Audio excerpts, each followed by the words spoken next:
তোমার সাথে আমার আলাপ হয় ফেসবুক দেখে। আমি সেভাবে চিনতাম না তোমায়।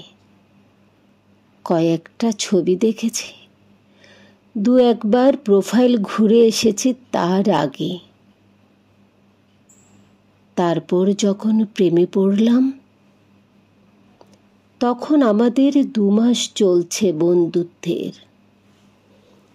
যদি বোঝাতে হয়, গোটা 5 প্রোফাইল পিকচার, গোটা 10-12 কভার, আর প্রায় শখানেক পোস্ট।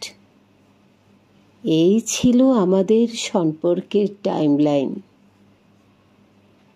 তুমি ছেড়ে গেছো যে কদিন হলো, তারও একটা টাইমলাইন আছে।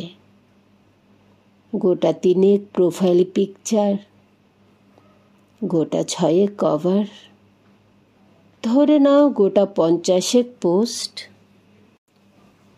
কি অদ্ভুত ভালোবাসা ছিল আমাদের। ছেড়ে যাওয়া, থেকে যাওয়ার টাইমলাইন সব কীরকম পাল্টে যায়। তারপর যেদিন আমি তোমার ব্লক লিস্টে যাই, সেদিন থেকে কত লেখা লিখেছি, কত পোস্ট শেয়ার করেছি। তুমি হয়তো দেখোইনি, বা দেখেছ হয়তো বন্ধুদের প্রোফাইল থেকে। আচ্ছা, কখনো ভেবে দেখেছ এক সময় কত পরিচিত ছিলাম আমরা, আর এখন আমরা চিনি না একে অপরকে। এই সুবিধাটা ফেসবুক আমাদের দিল। যাকে ভুলতে চাই জোর করে, তার অনিচ্ছায় তাকে তুমি তোমার চোখের সামনে থেকে সরিয়ে দিতে পারো, ব্লক করে দিতে পারো।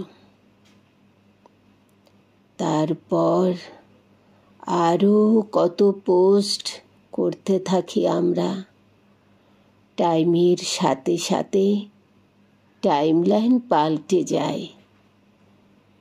কিন্তু ভেবে দেখেছ কি, এক সময় তুমি যাকে চাইলে নির্দ্বিধায়,